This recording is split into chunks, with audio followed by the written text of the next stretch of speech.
Stille, meine Damen und Herren, ich bin Sonam Lama und herzlich willkommen zu Tibet diese Woche, den wöchentlichen Nachrichten dieser Woche zu Tibet, seiner Heiligkeit im Dalai Lama und der tibetischen Zentralverwaltung. Schauen wir uns als erstes die Schlagzeilen an. Der Sejong gratuliert der neuen Präsidentin des Europäischen Parlaments, Roberta Metsola. Galön Nursinjama beglückwünscht Bharat Debasayokmanch zur Dialogreihe über Tibet.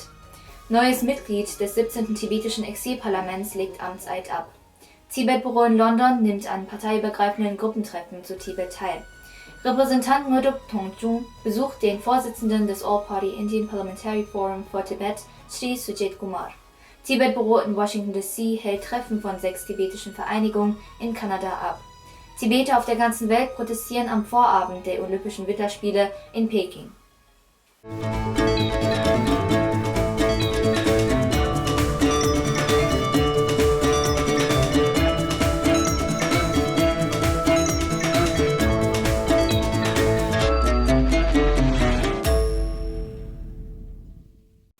Sejong Bemba-Tsering der tibetischen Zentralverwaltung gratulierte der neuen Präsidentin des Europäischen Parlaments, Roberta Metsola, im Namen der tibetischen Zentralverwaltung und des tibetischen Volkes auf der ganzen Welt.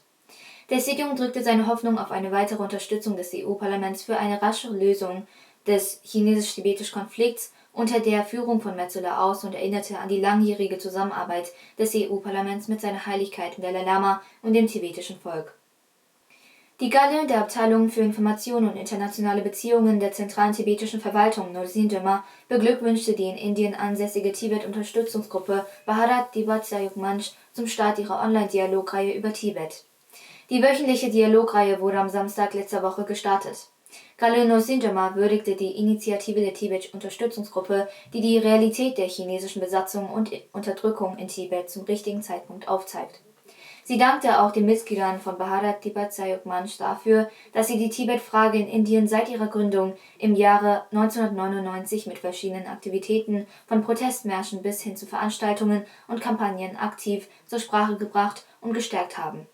Die wöchentliche Online-Dialogreihe wird sich auf das Thema Tibet gegenwärtiges Szenario und Zukunft als Teil der Tibet-Kampagne zur Sensibilisierung der Öffentlichkeit fokussieren. Am Mittwoch dieser Woche wurde Dengzin Chösin als jüngstes Mitglied des 17. tibetischen Exilparlaments vereidigt, nachdem der Abgeordnete Thöndup Dashi für die Provinz Ümsang zurückgetreten war. Thöndup Dashi war aus dem Parlament ausgeschieden, um das Amt des Siedlungsvorsteher der tibetischen Siedlung Sonamling in Ladakh zu übernehmen. Die Vereidigung der neuen Abgeordneten Dengzin Chösin wurde von Parlamentspräsidenten Khenpo Sonam-Tempe vorgenommen. Gemäß Artikel 57 Absatz 2 erfolgte der Ersatz des Abgeordneten aus einer Warteliste, die von der Zentralen Tibetischen Wahlkommission für den betreffenden Wahlkreis geführt wurde. Die Warteliste besteht aus Kandidaten, welche die erforderliche Mindestanzahl von Stimmen erhalten hatten bei den letzten allgemeinen Wahlen im Jahre 2021, aber nicht ausreichend Stimmen sammeln konnten, um ins Parlament einzuziehen. Die Nachfolge tritt der Kandidat mit der höchsten Stimmenanzahl der bestehenden Warteliste an. Der Repräsentant Sonam Tsering Frasi vom Tibet-Büro in London nahm am Freitag letzter Woche an der zweiten Quartalssitzung der parteiübergreifenden Gruppe für Tibet im schottischen Parlament teil. Die Online-Sitzung wurde von Mercedes Villalba, Mitglied des schottischen Parlaments und Mitbegründerin der Gruppe, geleitet und von Eleanor Byrne-Rosengren, Sekretärin der Gruppe, moderiert.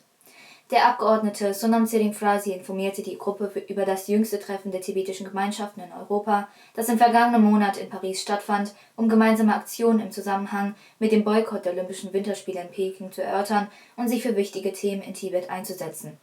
Der Vorsitzende und die Mitglieder besprachen die verschiedenen Tagesordnungspunkte des vorangegangenen Treffens und informierten über die Kundgebungen und Kampagnen im Zusammenhang mit den Olympischen Winterspielen in Peking sowie über die Aktionspläne für den 10. März. Die Mitglieder brachten ihre tiefe Besorgnis über die Situation in Tibet zum Ausdruck und sicherten ihre volle Unterstützung für die Belange Tibets zu. An dem Treffen nahmen auch Dengzin Chökyi vom Tibet Watch, Ladön Detong, Direktorin des Tibet Action Institute, und Tsering Tsomo, Mitarbeiterin des Tibet-Büro in London, teil. Der Repräsentant seiner Heiligkeit des Dalai Lama vom Tibet-Büro in Neu-Delhi, Ngurdup Thongchung, besuchte am Montag dieser Woche Sri Sujit Kumar, Abgeordneter des Rajya Sabha der zweiten Kammer des indischen Parlaments und Vorsitzender des parteiübergreifenden indischen Parlamentarischen Forums für Tibet. Der Abgeordnete Ngurdup unterrichtete Sri Kumar über die aktuelle Situation in Tibet, seine Heiligkeit den Dalai Lama, die tibetische Zentralverwaltung und den Ansatz des Mittleren Weges. Shri Kumar wurde auch in dem System der Tibet-Büro seiner Heiligkeit des Dalai Lama und dessen Rolle eingeführt.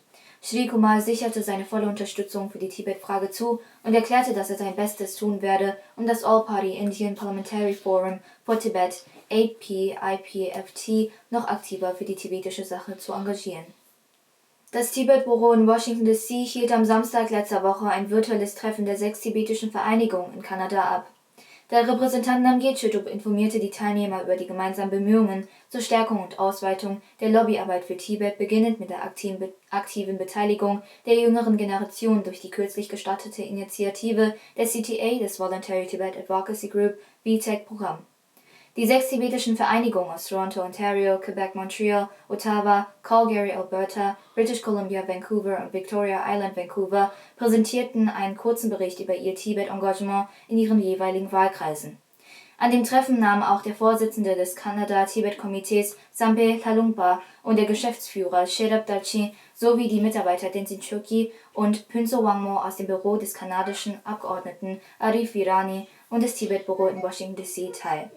Der chinesische Verbindungsoffizier Zhu Timgyatso vom Tibet-Büro Washington D.C. nahm am dritten Sonderdelegiertenkongress der Demokratischen Partei Chinas teil, welcher am vergangenen Wochenende stattfand. Zhu Timgyatso informierte die Teilnehmer über die harte Politik der Kommunistischen Partei Chinas in Tibet, mit der die tibetische Identität zerstört werden soll. An dem Kongress nahmen Verwaltungsangestellte, uigurische Aktivisten, chinesische Gelehrte und weitere Demokratieunterstützer teil. Mit dem Beginn der Olympischen Winterspiele in Peking am Freitag dieser Woche haben Tibeter, tibetische Unterstützer und Menschenrechtsaktivisten auf der ganzen Welt gegen China als Gastgeber der Olympischen Winterspiele protestiert. Tibeter und Australien veranstalteten am Montag dieser Woche eine Protestkundgebung, bei der sie auf die schlimme Menschenrechtslage in Tibet hingewiesen haben und die Weltgemeinschaft zum Boykott der Olympischen Winterspiele in Peking aufforderten. Zahlreiche Tibeter versammelten sich in verschiedenen Städten und begannen eine Serie von Kundgebungen unter dem Titel Peace Walk for Tibet Stadt zu Stadt von Newcastle nach Sydney. Die Abgeordnete Sharon Clayton vom australischen Repräsentantenhaus war unter den Teilnehmern des ersten Tages der Friedenskundgebung. Release all the political prisoners! Release all the political prisoners! In Europa protestierten mehrere hundert Tibeter am Vorabend der Olympischen Winterspiele 2022 in Peking vor dem Sitz des Internationalen Olympischen Komitees. Die Demonstranten, die die Olympischen Winterspiele 2022 als Völkermordspiele bezeichneten, marschierten am Donnerstag dieser Woche vom IOC-Hauptsitz bis zum Olympischen Museum in der Schweiz.